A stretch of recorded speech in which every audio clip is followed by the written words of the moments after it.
Welcome to my setting. Well, or rather, I should say, welcome back to my setting. Fellow fans of the written word, back from the vacation, batteries refueled, recharged. So, back to Wheel of Time because, well, it keeps on spinning and there is no beginning.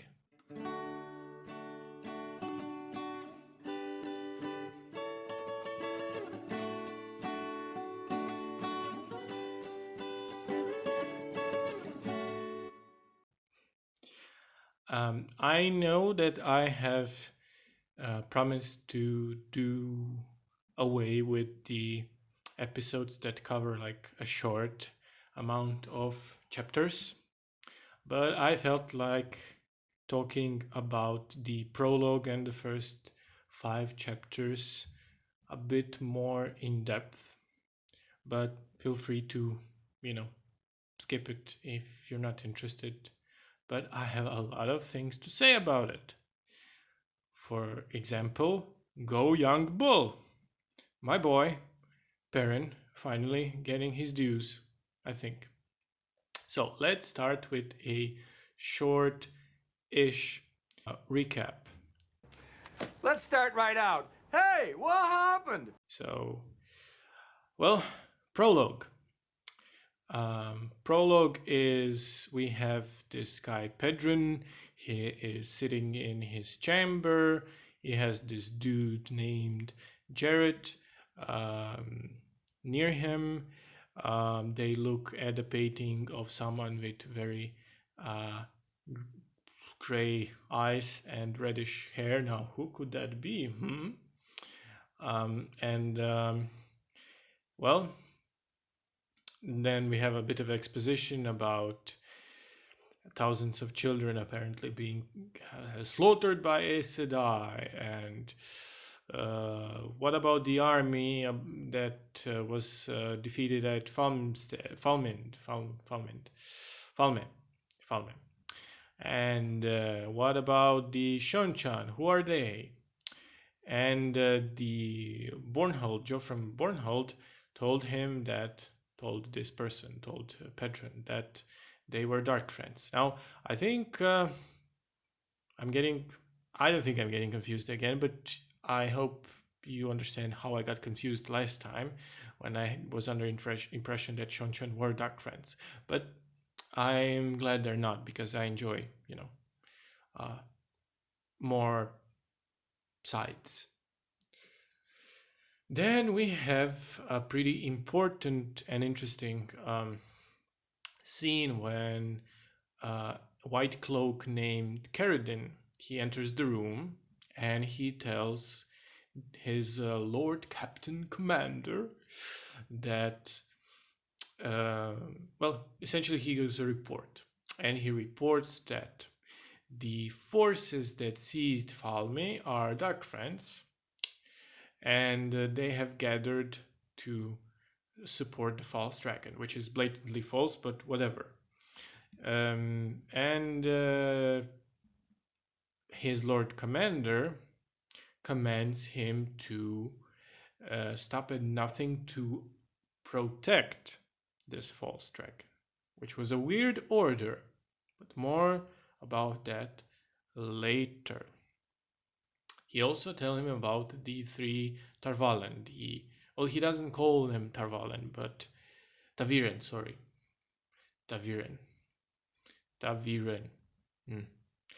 And he tells him about Matt, about Perrin, about how they're linked, and they kind of have this a bit of an evil chuckle about um,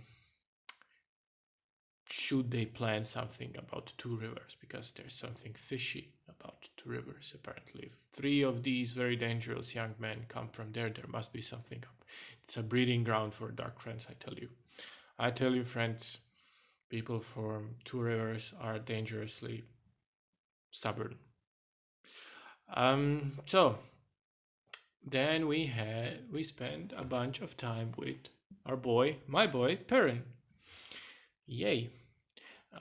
He is kind of brooding, but that's a good thing in my eyes. I like that. So we have a scene set up that there is a um, camp that gathers the supporters of the dragon.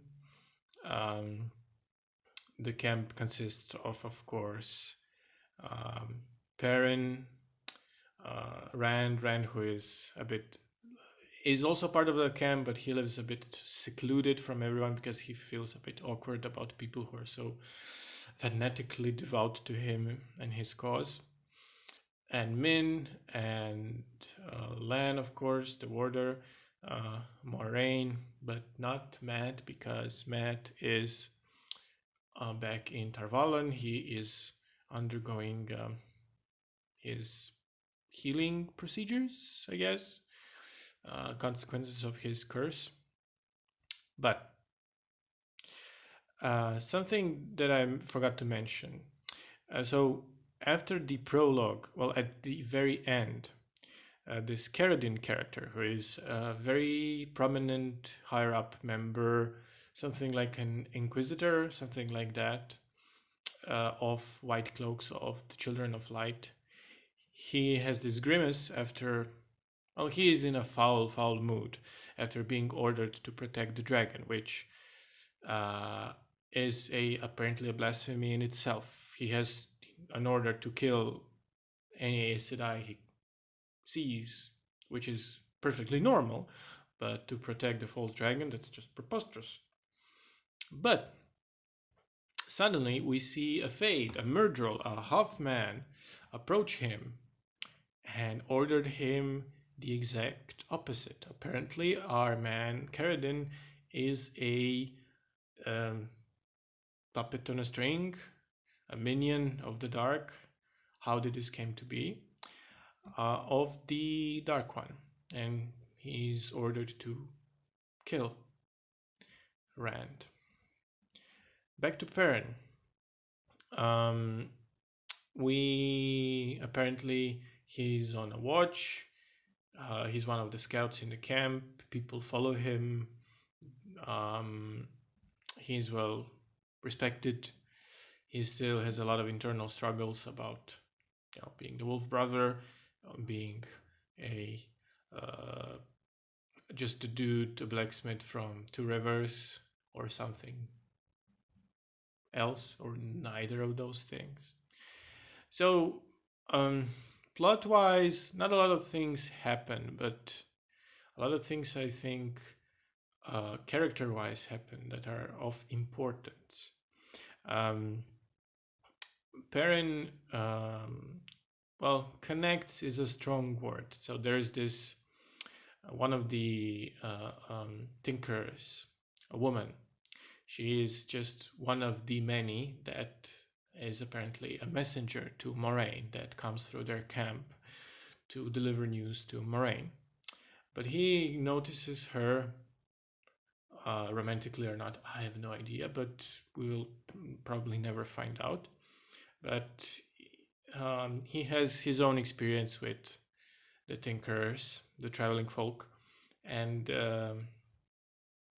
I think he secretly, or not so secretly, likes them, but he's also always trying to convince them that their pacifism, absolutist pacifism, is wrong, and in turn they want to convince him other way around. So this woman, Leia, she is a messenger to Moraine and men who can see auras of people and their fates. Um, tells Perrin that she saw a vision of this woman, Leia, dying in, well, we don't know when, but it seems like a violent death. And then we have a red herring because Perrin goes to see Rand, and Rand has a hissy fit and accidentally almost kills half of the camp. Apparently, he just draws accidentally power and has to discharge it somewhere, and he discharges it into the ground around him, which causes the woman Leia to fall and split her head open with a lot of blood. But Moraine heals her.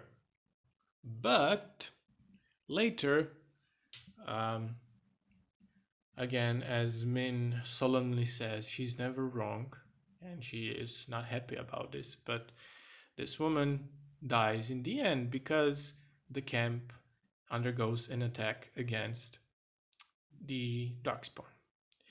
And the attack is pretty major. Rand does nothing because he's just emoing around. But Paran goes just berserk, kills a half man like a boss, um, and a bunch of Trollocs as well. And he is a biggest badass. The wolves essentially warn him, even though he constantly tries to reject them, their thoughts. But he has this awesome moment where, after the battlefield is cleared, he doesn't want. Wants wishes that the wolves to be buried with honors like everyone who fought for them, because the wolves absolutely did. They fought and died for the camp. So, apart from that, Rand is also wounded. There is so, and Moraine almost kills herself healing him. But yeah, a lot of dreams that happen, but more about this later. Essentially, this is the first 5 chapters plus the prologue. Now, section 1, questions. Now, question number 1. I am not surprised that there is a White Cloak, prominent White Cloak member, well-positioned, powerful White Cloak member who is corrupted. I'm interested in finding out how this situation came to be. How did he fall into this trap? I'm still unsure about White Cloaks. I mean, I like them as an antagonistic force. You know, they're a bunch of dangerous lunatics, but again, dangerous lunatics with an army. No matter how misguided and just hypocritical they are, they're dangerous. Question number 2.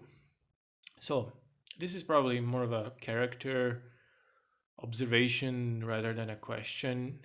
Parents seem to be very caught with this Leah woman.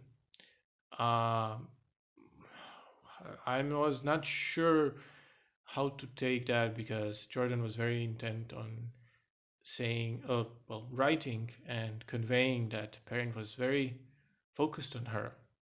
There's this one instance where he stands with Min, and Min comments something out loud like she doesn't want for Rand to think that she's flirting with Perrin, apparently. And Perrin was like, whatever, but what about this Leia character? Was he just focused on her because of his status as a Taviran, this whole internal struggle that pretty much all 3 of them have? Well, meant to a lesser extent. I don't think he ever had this so much internal struggle about free will and the wheel pulling him and influencing his decisions and decisions of those around him. Is Perrin's focus on this minor character who dies pretty much almost instantly an infatuation, just a personification of his thoughts and struggles with his status as a Taviran, or something else? Another question. So, Um, there's this thing where it said when one is cut, so all three are, uh, referring to the Tavern, Matt, Rand, and Paran. Does this mean, is this metaphorically or literally? Does this mean like, if, because it doesn't seem to me in a physical sense, because all three of them were wounded at various stages of time and space, and it did not cascade onto other two when one was wounded. So maybe that was just, if you want to hurt one of them, it will have negative consequences on three of them, something like that. If you hurt someone they love, it will, you get what I mean, right? Next, so who is Mardith? Um, the tone of writing when I was reading it. So Mardith is he's an advisor to Lord Commander. He's like a bit of a grim tongue character, and he seems to have this very personal antagonism, dislike towards Rand, and he knows a bunch of information that he shouldn't have. And the tone of his writing was very much screaming to me, is this Padan Fane? Is it? I don't know. But again, another proof of White Cloaks being clueless, because one of them has uh, well, a murderel on his shoulder, and their main commander, Lord Ruler Commander, whatever, has a insane dark friend as a personal advisor, which is telling. And last question, why did Rand's wound reopen? So we have mentions of assassinations in the nearby villages. That's one of the reports that Moran receives. Apparently, Dark Friends have these means to attack and stab someone in broad daylight, assassinate them without any explanation. It's like just bam, person is killed, stabbed, shivved. You get the point, and they're gone. What's the deal with that? So, but Rand does say that he was not knifed. So, was he wrong? Was he just out of it, as he was, because he was out of it? But yeah. On to the next section. What I liked. I really liked the prologue. I think that's because it was less cryptic than last two. At least when you compare it to last two books. I mean, it was engaging. It was not vague, especially as the first one. I think that the whole exchange between Lord Captain Commander and Carradine, it could have been seen as exposition, but I think this was exposition done well, because it, I think the prose there worked double time. We as audience know that they are examining information that's already revealed to us thanks to the reading the ending of the last book. But what's interesting is not the information itself, that's not the reveal. It's a reaction of these people, how they react, what conclusions that they try to come to from this information. That's the interesting part, and that's why it was engaging to read. And of course, the focus on Paran. I really, really enjoyed that. Yes, he's brooding. I don't find him overbearingly brooding. He's kind of my kind of brooding. Um, I like him as a character a lot. He's one of my favorite characters. Him and Nynaeve. I enjoy seeing world through his perspective. his charge when Darkspawn attacked was glorious, and it was really well done. Um, his internal struggle is still interesting. Um, what else? Uh, Probably a minor thing, but it is important to me. Uh, if you can ascribe such a term to about the Wheel of Time world, but the geopolitical situation of the world at large is well done, because it's enjoyable speculating at which group holds how much influence, how will a move of one group, for example, White Cloaks, result, or what kind of response will they get from any of the other major players. That's, I think, politics play much greater part in this book, just based on these few chapters, and I welcome it. Well, on to less pleasant things. What I didn't like. Well, dreams. I realize that dreams play a major role in the series, especially for the three of our main characters. I do find it overbearing, and here's why. I understand the mechanism um, they are, as the Robert Jordan uses it as a delivery mechanism, the dreams, as an exposition tool, just so that he doesn't have to info dump things that are relevant to uh, things like uh, parents' conversation with this wolf guide spirit, whatever. But what I'm trying to say is repetition. So, repetition is often used as a tool in music, in storytelling, in poetry, especially, in a lot of things. And it's a very good method to reinforce certain things. Either you allow readers to retain important information if it's done well, or for the purposes of just stylization of prose. I think that Jordan utilizes that well for the most part, unless we're talking about things like dreams, um, as I said before, as a delivery mechanism for exposition, or something that I'm equally annoyed about is his constant need to reinforce how our heroes grew up in an isolated part of the world, in an isolated village, and how they're different from others, and this and that.